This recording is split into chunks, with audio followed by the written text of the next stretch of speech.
Hi, ஒரு current affairs பார்க்கலாம். ஜிம்மெக்ஸ் 24 அப்படின்னு சொல்லக்கூடிய எக்ஸசைஸ் வந்து நடந்திருக்குங்க. ஸோ இது பார்த்தீங்கன்னா, எந்த 2 நாட்டுக்கு நடுவில் நடந்திருக்குன்னா, ஜப்பானுக்கும் இந்தியாவுக்கும். அப்போ பாருங்கள், ஜப்பான் இந்தியா மேரிடைம் எக்ஸசைஸ் 24, அதாவது 2024 தான் மென்ஷன் பண்ணியிருக்காங்க. இதை தான் வந்து ஷார்ட்டாக ஜிம்மெக்ஸ் அப்படின்னு சொல்லி போட்டிருக்காங்க. ஓகேங்களா. இது எங்கே நடந்ததுன்னா, யுகோஷுகா அப்படின்னு சொல்லக்கூடிய இடத்துல ஜப்பானில் நடந்திருக்கு. ஸோ நம்ம நாட்டுடைய Indian navy indigenous steel frigate வந்து போய் பார்ட்டிசிபேட் பண்ணியிருக்கு. அதாவது ஐஎன்எஸ் ஷிவாலிக் வந்து போயிருக்கு. இந்த ஸ்டீல் ஃப்ரிகேட் அப்படின்னு சொல்லக்கூடியது எதுக்காக யூஸ் பண்ணால், இந்த வந்து ஒரு ஷிப் தாங்க. இந்த ஷிப் வந்து நேவி ஷிப் வந்து பார்த்திங்கன்னா, நமக்கு வந்து இந்த கடல் சார்ந்த இதில் வந்து நம்ம வந்து செக்யூர்டாக இருக்குமா, ரேடார் மூலயமா வந்து எல்லாத்தையும் மானிட்டர் பண்ணுறது எல்லாமே வந்து நம்ம வந்து ஏதாவது எனிமே வந்து ஊடுருவி வராங்களா எல்லாத்தையும் செக் பண்ணுறது தான் வந்து இந்த ஐஎன்எஸ் ஷிவாலிக்குடைய வேலை. ஓகேங்களா. ஸோ இது வந்து இகோஷோக்காக போயிருக்கு. இந்த இதில் ஜிம்மெக்ஸில் வந்து பார்ட்டிசிபேட் பண்ணதுக்கு. இது எத்தனாவது எடிஷன் அப்படின்னு பார்த்தீங்கன்னா 8th எடிஷன். ஓகேங்களா. ஸோ இது வந்து இந்தியாவும் ஜப்பான் 2 நாடும் சேர்ந்து மேரிடைம் எக்ஸசைஸ் வந்து 2012 வந்து கண்டினியூஸாக பண்ணிட்டுருக்காங்க.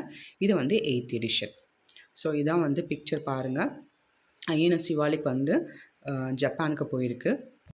ஸோ இன்னும் அதிக இன்ஃபர்மேஷனாக அப்படின்னு பார்த்தீங்கன்னா, இங்கே வந்து நம்ம நாட்டிலேருந்து அங்கே போகிறதால அங்கே வந்து பார்த்திங்கன்னா, வேடம் ஐட்டோ ஹிரோஷி அப்படின்னு சொல்லக்கூடிய வந்து இந்த கமாண்டரை வந்து பார்த்திங்கன்னா வந்து வெல்கம் பண்ணுறாங்க. ஓகேங்களா. ஸோ நம்முடைய இந்தியன் அம்பாசிடர் வந்து வெல்கம் பண்ணுறாங்க. அண்ட் தென் 2 நாடுகளுக்குரிய எக்ஸசைஸ், அதாவது போத் த ஹார்பர் அண்ட் சீ ஃபேஸஸில் நம்ம எப்படி வந்து செக்யூர்டாக இருக்கணும் அப்படின்ற எக்ஸசைஸ் தான் வந்து நடக்குது.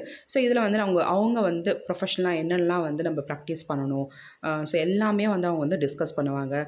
அது வந்து பை ப்ராக்டிஸ் இந்த எக்ஸசைஸ் மூலயமாவும் பண்ணுவாங்க. அதுமாதிரி இன்ஃபர்மேஷன்ஸும் வந்து அவங்க பாஸ் பண்ணுவாங்க. ஓகேங்களா. ஸோ இது எல்லாமே வந்து பார்த்தீங்கன்னா, இந்த மல்டி டிசிப்ளின் ஆப்ரேஷன் சொல்லிட்டு எங்கெங்கெல்லாம் நம்ம வந்து நம்ம எனிமிக்கிட்ட வந்து நம்ம வந்து நம்ம நாட்டை வந்து தக்க வைக்கணும் அப்படின்னு சொல்லிட்டு எல்லா ஆஸ்பெக்ட்லையுமே வந்து எக்ஸசைஸ் இப்போ எப்படி ட்ரில் எக்ஸசைஸ்லாம் பண்ணாங்களோ அது மாதிரி அவங்க எக்ஸசைஸ்லாம் பண்ணுவாங்க. ஸோ இந்த ஆப்ரேஷன் வந்து சர்ஃபேஸு சப்சர்ஃபேஸு ஏர் டொமைன்ஸ் பேஸ் பண்ணி வந்து இருக்குன்னு சொல்கிறாங்க. இதுதாங்க ரொம்ப இதில் வந்து ப்ரிலிம்ஸ் ஆஸ்பெக்ட்லாம் பார்த்தீங்கன்னா எங்கே நடந்துச்சு, இது வந்து எந்த நாட்டுக்கு இடையே நடந்துச்சு அப்படின்னு சொல்லக்கூட தான் கேட்குவாங்க. நம்ம இந்தியா ரெப்ரசன்ட் பண்ணுற மாதிரி ஐஎன்எஸ் ஷிவாலிக் போயிருக்கு. ஜேஎம்எஸ்டிஎஃப்ன்றது வந்து Japan maritime self defence force. So அந்த நாட்டை ரெப்ரசன்ட் பண்ணுறது வந்து பார்த்திங்கன்னா ஜேஎஸ் யுகரி அப்படின்னு சொல்லக்கூடியதை வந்து பார்ட்டிசிபேட் பண்ணியிருக்குங்க. ஸோ 2 நாட்டுடைய அந்த நேவி சம்மந்தப்பட்ட எக்ஸசைஸ் வந்து நடந்திருக்கு. ஓகேங்களா. ஸோ இதில் வந்து மெயினாக வந்து அவங்க எந்த இடத்த வந்து அவங்க கான்சன்ட்ரேட் பண்ண பார்த்தா mutual cooperation in the area of Indo Pacific maritime. ஓகேங்களா. ஸோ அப்போ இண்டோ பசிபிக் வந்து அந்த பகுதியில் வந்து மேரிடைம் செக்யூரிட்டி வந்து நம்ம வந்து இன்னும் மேம்படுத்தணும் அப்படின்ற ஒரு மெயின் நோக்கத்தோடு தான் வந்து இந்த ஜிம்மெக்ஸ் 24 வந்து அவங்க கடைபிடிக்கிறாங்க. ஓகேங்களா. ஸோ நம்ம வந்து இது எத்தனாவது எடிஷன் அப்படின்னு பார்த்தீங்கன்னா 8th எடிஷன்.